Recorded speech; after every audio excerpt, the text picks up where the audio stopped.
बिस्मिल्लाहिर्रहमानिर्रहीम। जैसे कि हमने इस एग्ज़ाम्पल में देखा कि इस एग्ज़ाम्पल का जो ग्राफ बनेगा वो हमारे पास यहाँ पे मौजूद है, और इस ग्राफ के तहत हमने ये डिसाइड किया कि ये सीरियलाइजेबल नहीं है। क्यों सीरियलाइजेबल नहीं है? क्योंकि इस ग्राफ में साइकिल एग्जिस्ट करता है। अभी हम एक और एग्ज़ाम्पल देखते हैं। अगेन हमारे पास जो सिनेरियो बनता है कि ट्रांजैक्शन पहले राइट करे और दूसरी बाद में रीड करे, तो रीड वाले की तरफ मतलब बाद वाले की तरफ एरो जाएगा। एक राइट करे और बाद में दूसरी ट्रांजैक्शन उसको राइट करे तो बाद वाले की तरफ एरो जाएगा। और तीसरा सिनेरियो, पहली ट्रांजैक्शन राइट करे और दूसरी बाद में दोबारा उसको राइट करे तो उसमें भी बाद वाले की तरफ एरो जाएगा। यहाँ पे हमारे पास जो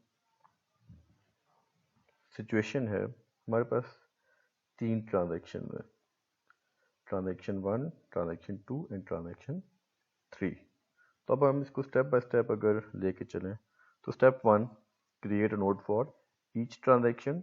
तो तीनों ट्रांजैक्शन के लिए एक एक नोड बन गया।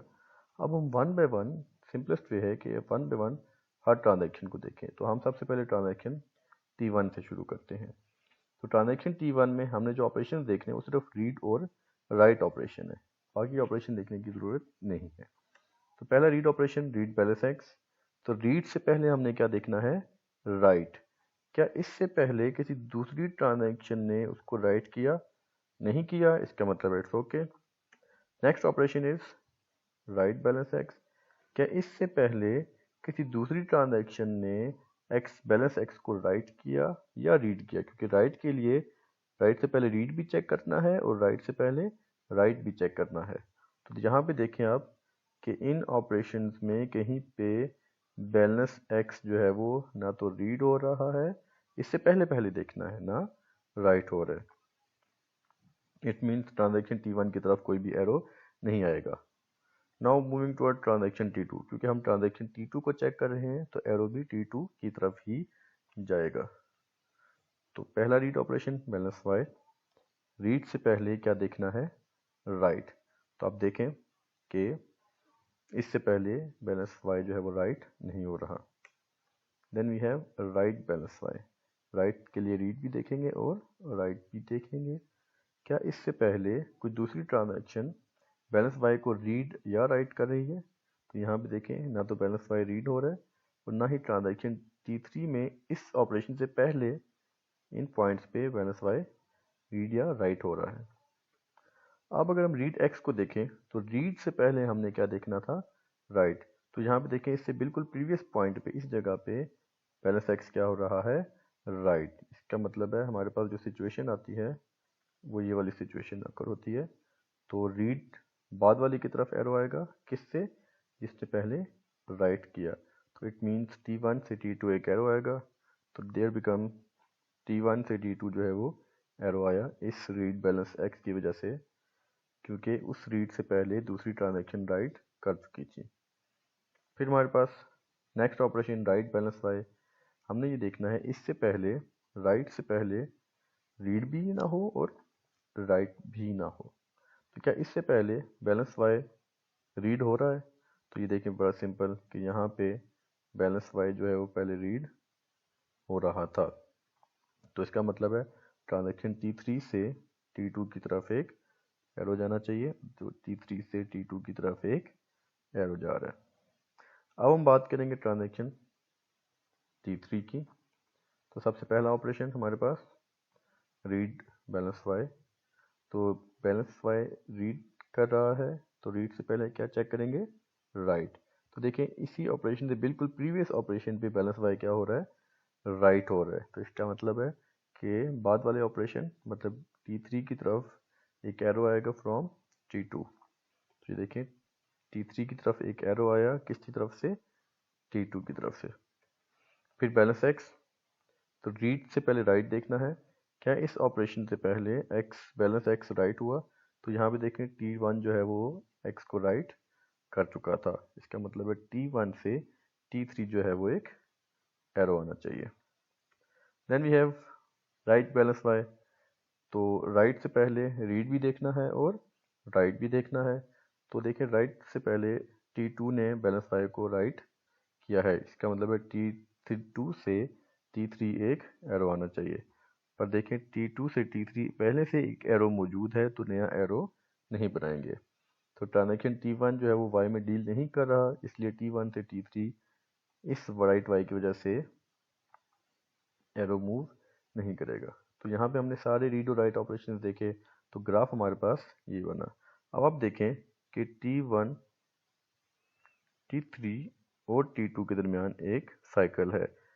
T3 से T2 इस एरो के तहत जा सकते हैं और इस एरो से आप T2 से T3 वापस आ सकते हैं। So this schedule is not serializable because cycle exists between T3 and T2. This is how you will create a conflict serializability graph. Now we will move towards recoverability. What is recoverability? Basically, serializability make sure करती है कि database consistency maintain रहे। पर किस case में कि अगर कोई भी ट्रांजैक्शन फेल नहीं होती, अगर सारी ट्रांजैक्शन सक्सेसफुल होती हैं, कमिट होती हैं, फिर तो सीरियलाइजेबिलिटी जो है वो मेक श्योर करती है कि डेटाबेस कंसिस्टेंट रहे। But what happens if a transaction fail? अगर कोई ट्रांजैक्शन फेल हो जाए, इन दैट केस सीरियलाइजेबिलिटी जो है वो फिर मेक श्योर नहीं करेगी कि ट्रांजैक्शन डेटाबेस जो है वो कंसिस्टेंट हो या ना हो। इन दिस केस हम जिस चीज़ को देखेंगे वो बेसिकली क्या है, रिकवरेबिलिटी। रिकवरेबिलिटी रिकवर से है कि जब भी किसी भी तरह का नुकसान होता है तो उसके अदाले के लिए जो अदाले का जो टाइम पीरियड होता है उसे हम रिकवर टाइम कहते हैं।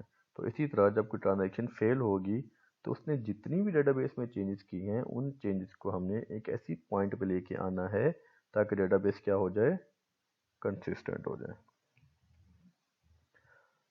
A schedule must be a recoverable schedule, recoverable schedule।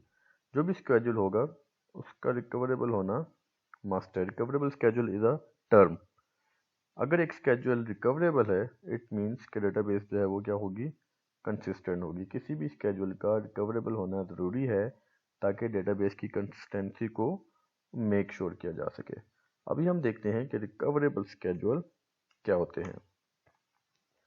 A schedule where for each pair of transaction Ti and Tj, मतलब कोई भी schedule जिसमें दो ट्रांजेक्शन्स का पेयर होगा Ti और Tj, वो उसमें अगर transaction Tj reads a data item previously written by Ti, कि Tj क्या करती है, एक ऐसे डेटा को रीड करती है जो कि दूसरी ट्रांजेक्शन ने पहले क्या किया है, राइट किया। ये एक ज़रूरी शर्त है। अगर एक ट्रांजैक्शन डेटा को रीड करती है, एक ऐसे डेटा को रीड करती है जो दूसरी ट्रांजैक्शन ने क्या किया है, राइट किया है। अगर इस तरह की सिचुएशन आपके स्केड्यूल में अपीयर होती है, फिर हमने क्या चीज़ मेक श्योर करनी है कि commit operation of T I वो ट्रांजैक्शन है जिसने पहले डेटा को राइट किया था तो दूसरी ने उसको बाद में रीड किया था। तो जो पहले राइट करेगी विच वॉज Ti, उसका कमिट ऑपरेशन प्रीसीड करना चाहिए। प्रीसीड से मुराद यहाँ पे पहले आना चाहिए, प्रोसीड बाद में, प्रीसीड पहले। कमिट ऑपरेशन ऑफ Tj मतलब जो पहले राइट करेगी उसका कमिट ऑपरेशन बाद में रीड करने वाले के कमिट ऑपरेशन से पहले आना चाहिए। मतलब Ti का कमिट ऑपरेशन Tj के कमिट ऑपरेशन से पहले होगा, तो इसका मतलब है स्केड्यूल क्या कहलाएगा, रिकवरेबल स्केड्यूल कहलाएगा। फॉर एग्जाम्पल यहाँ पे देखें, हम देखते हैं कि आया कि स्केड्यूल रिकवरेबल है या नहीं है। सबसे पहले T1 reads balance X previously written by T2, कि ट्रांजैक्शन ने एक ऐसा डेटा रीड किया जो दूसरी ट्रांजैक्शन ने राइट किया था, जो कि इस स्टेटमेंट को करेक्ट साबित करता है। अगर इस तरह की सिचुएशन आती है तो जो पहले राइट करेगा वही पहले कमिट करेगा। तो इसका मतलब है T2 का कमिट ऑपरेशन T1 के कमिट ऑपरेशन से पहले होना चाहिए था, पर क्योंकि T2 का कमिट ऑपरेशन बाद में हो रहा है, इसका मतलब है कि ये वाला स्केड्यूल रिकवरेबल नहीं है। क्यों? क्योंकि T2 का कमिट ऑपरेशन T1 के कमिट ऑपरेशन से पहले आना चाहिए था। इसी तरह अगर हम थोड़े से ऑपरेशन चेंज करें तो यहाँ पे देखें, इसने T1 ने डेटा को रीड किया जो कि पहले से ट्रांजैक्शन ने राइट किया था। अब T2 का कमिट ऑपरेशन T1 के कमिट ऑपरेशन से पहले आना चाहिए था। तो यहाँ पे देखें, T2 का कमिट ऑपरेशन पहले आ रहा है और T1 का कमिट ऑपरेशन बाद में आ रहा है। It means this schedule is recoverable. This is it for the this week. इंशाल्लाह नेक्स्ट वीक आपसे फिर मुलाकात होगी। अस्सलाम वालेकुम रहमतुल्लाहि व बरकातुहू।